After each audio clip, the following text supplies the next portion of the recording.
Suara kalian terdengar loh sampai keluar. Novel.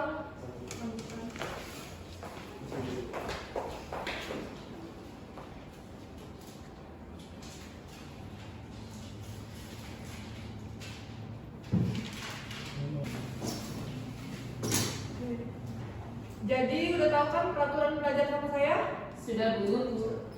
HP disimpan, jangan ada yang bermain HP, jangan ada yang buat tugas. Kalau tertangkap sama saya ambil, saya suruh keluar. Paham? Paham Bu. Oke. Novel, lalu pimpin doa. Baik, sebelum memulai pelajaran pagi hari ini, mari kita berdoa buat agama dan kepercayaan masing-masing. Berdoa dulu. Berdoa selesai. Ada yang nggak hadir? Ini Bu. Kita absen dahulu. Novel, Hadir. Esther, Hadir Bu. Mia, Hadir Bu. Natali, Hadir Bu. Deborah. Hadir. Baik, hadir semua ya. Saya sudah mengirimkan materi ini di grup kelas semalam. Udah pada dibaca? Sudah Bu. Sudah. Jadi apa materi kita hari ini? Virus. Virus. Jadi materi kita pada hari ini yaitu tentang virus, ya. Yang dimana kita ketahui bahwa beberapa tahun belakangan ini Indonesia pernah dilanda kasus yaitu virus corona. Oke. Nah, ibu mau tanya, di keluarga kalian atau kerabat kalian atau kalian sendiri, adakah yang mengalami terjangkitnya virus corona? Ada? Ada seperti itu, tapi belum pernah berobat secara langsung. Oke, belum pernah. Jadi belum ada ya yang terjangkit? Belum Bu. Insya Allah tidak ada. Tidak. Tidak ya, sehat ya. Amin. Insya Allah. Nah, baik. Virus. Apa yang kalian ketahui mengenai virus ini sendiri? Secara kita telah mengalami sendiri bagaimana itu wabah virus, bagaimana dampaknya virus terhadap kita, dan bagaimana juga kebiasaan sehari-hari kita yang dapat menyebabkan virus itu timbul. Ada yang bisa menjawab? Belum ya? Nah, jadi virus ini merupakan sebuah penyakit yang bersifatnya menular dan juga parasit. Oke? Virus ini beragam macamnya, ada yang virus mematikan dan ada juga yang virus biasa. Nah, baik, yang pertama adalah sejarah penemuan virus. Nah, sejarah penemuan virus ini ditemui oleh botani asal Rusia yang bernama Dmitri Ivanovsky. Beliau menemukan semacam suspensi pada jaringan tanaman tembakau yang mirip dengan bakteri. Semula ia berpikir bahwa suspensi tersebut merupakan jenis agen bakteri. Setelah difiltrasi tanaman tersebut, ketika disemprotkan ke tanaman yang sehat menjadi sakit. Oke, saya akan memberi gambaran, mau fokus ke depan. Oke. Ada yang tahu ini gambar apa? Ini bukan gambar sosis ya, anak-anak.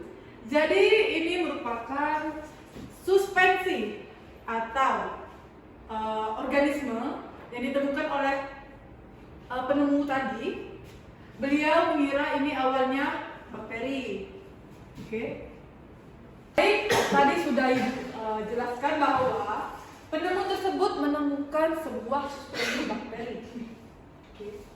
Nah, setelah dia teliti lebih lanjut lagi, hasil filtrasi dari bakteri ini, bukan bakteri ya, ini sebuah organisme yang ditemukan. Ternyata ketika disemprotkan ke tanaman tersebut mengalami kematian. Nah, hal ini menunjukkan bahwa dia menyimpulkan bahwa ini merupakan penyakit yang dapat menular ketika ditularkan. Oke. Sampai sini ada yang ingin ditanyakan?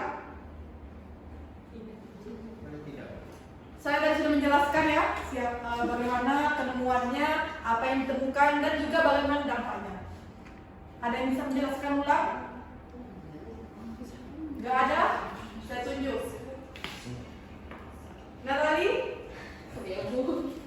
Jadi Bu, si Ivanovsky itu menemukan suatu suspensi pada tumbuhan tembakau. Dia menyangka kalau cairannya ini ekstraksinya merupakan bakteri. Terus dicampur lagi ke tembakau yang lain, ternyata tembakau itu mati Bu.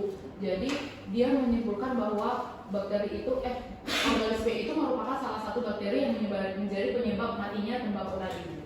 Baik, benar sekali Natalie. Boleh dong kasih aplausnya?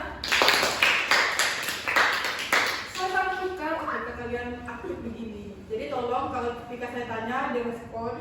Selanjutnya adalah ciri-ciri dari virus. Ya, seperti yang kita ketahui, virus itu tidak dapat dilihat dengan mata telanjang, mata terbuka seperti ini, dan bentuknya itu tidak dapat kita pegang. Pasti sangat kecil, sangat mikro sekali. Oke. Seperti yang saya katakan tadi bahwa yang pertama ciri-ciri dari virus itu berbentuk kecil, tidak dapat dilihat dengan mata telanjang, bisa dilihat menggunakan mikroskop dan alat canggih lainnya. Ya, khusus untuk itu. Yang kedua, virus ini bersifat parasit. Ada yang tahu parasit itu apa? Ya, Deborah. Sifat merugikan Bu. Ya, merugikan. Ada yang lain? Sama Bu. Sama. Oke, merugikan juga. Jadi virus ini tentu saja sangat merugikan dan juga parasit. Kenapa dia merugikan? Ya karena ketika kita ditularkan oleh virus tersebut, maka tubuh kita itu akan bereaksi. Misal, ketika kita terjadi virus, tubuh kita akan sakit, akan menyebabkan gejala-gejala lain yang dapat merugikan tubuh kita. Deborah, tolong simpan HP-nya, kalau nggak mau saya ambil. Yang ketiga, virus itu tidak dapat dimusnahkan. Ada yang tahu bagaimana cara menonaktifkan virus? Ini sudah kita lakukan kemarin pada saat COVID-19. Adakah cara untuk kita menonaktifkan virus tersebut? Ayo, anak-anak, Novel, silakan. Vaksin. Ya, nah, memberikan vaksin. Jadi si virus ini tidak dapat dimusnahkan, tetapi dapat dinonaktifkan melalui vaksinasi, dan juga kita melakukan ini isolasi mandiri. Benar? Benar Bu. Dan yang keempat itu ada materi genetiknya berupa DNA atau RNA saja. Jadi dia cuma salah satu aja. Kalau ada DNA, nggak ada RNA. Kalau ada RNA hanya nggak ada DNA, seperti itu ya. Nah, yang terakhir ada bersifat replikasi. Ada yang tahu replikasi itu apa? Masa nggak tahu sih? Replikasi. Replikasi. Menggandakan diri Bu. Benar sekali Natali. Menggandakan diri. Virus itu dapat cara berproduksinya dan cara menggandakan dirinya tadi. Sampai di sini ada yang ingin ditanyakan? Tidak Bu. Oke. Tidak berarti paham ya? Paham Bu. Jangan sampai saya tanya di akhir nanti kalian tidak menjawab.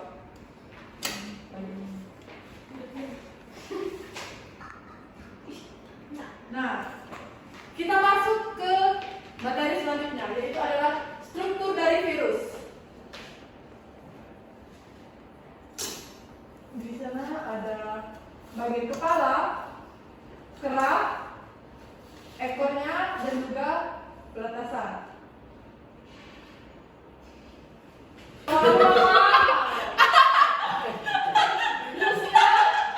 Iya, maju mundur. Iya. Influenza virus. Influenza kan virus. Iya, tapi itu Asal iya. ada.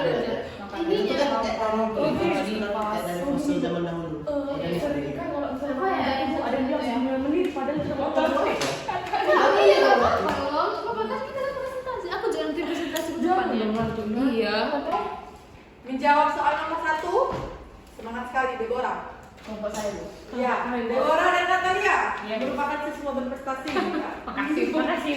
Silakan. Kalian yang menjawab pertanyaan nomor 1, kebiasaan apa yang menyebabkan timbulnya virus? Baik, kebiasaan apa kita hidup sehari-hari?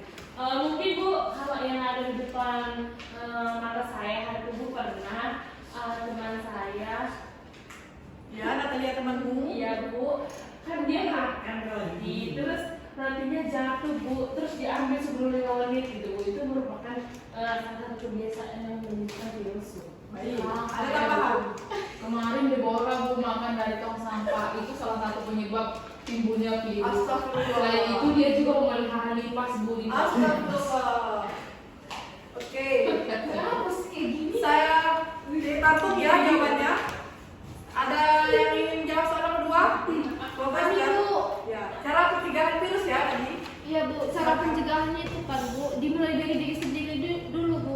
Kalau udah tahu makanan itu jatuh atau udah tahu makanan itu di tempat sampah, jangan lagi dimakan Bu. Bagi teman-teman yang mau makan. Nah, ingat jangan makan di tempat sampah. Iya. Oke, kalian bukan kambing. Ya. Kita makhluk. Bu, tapi kambing nggak ada yang makan di tong sampah Bu. Kambing makan di rumput Bu. Ya, itu umpama aja ya. Ya, Bu. Lanjutkan Esther. Terus kan Bu, jaga kebersihan lah. Sebelum makan, sebelum makan, Sangat cuci makan.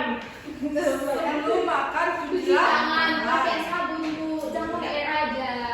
Terus kalau kita misalnya ke pasar gitu kan Bu, pakai masker lah. Soalnya kan teman-teman ini ada satu lagi Esther yang paling penting setelah terjangkit apa?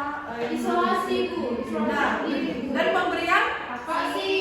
Iya, benar sekali. Nah, jadi saya akan menjelaskan ya. Saya akan mereview jawaban dari kalian tadi. Nah, teman-teman kalian menjawab yang dapat menyebabkan virus itu kebiasaan buruk kita. Dimulai dari Deborah, dimulai dari Natalie yang suka makanan bekas lantai, dan juga Deborah yang suka makan di tong sampah. Itu sangat-sangat primitif sekali. Saya juga heran kenapa bisa makan seperti itu. Pantas saja virus menempel pada kalian. Sedangkan kalian tidak menjaga kebersihan diri, tidak melihat lingkungan sekitar, dan juga memakan makanan yang sudah tercemar oleh mikroorganisme. Oke, jawabannya sangat bagus tadi ya. Tapi saya kasih saran untuk Natalie dan Deborah, mulailah hidup bersih, jangan lagi hidup kotor, karena kita sudah terbebas dari wabah COVID. Ya, jangan sampai nanti kebiasaan buruk kalian itu menyebabkan virus baru. Iya Bu. Bisa saja virus yang begitu tadi ya. Baik, selanjutnya tadi ada jawaban dari Esther dan kawan-kawan. Dimulai dari diri sendiri, benar banget.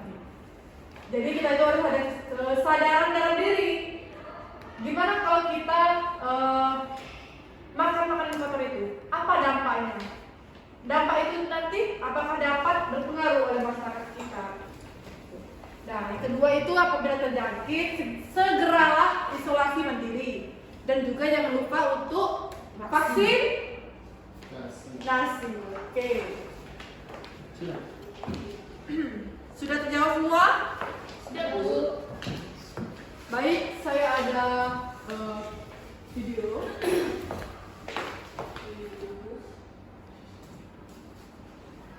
Nah,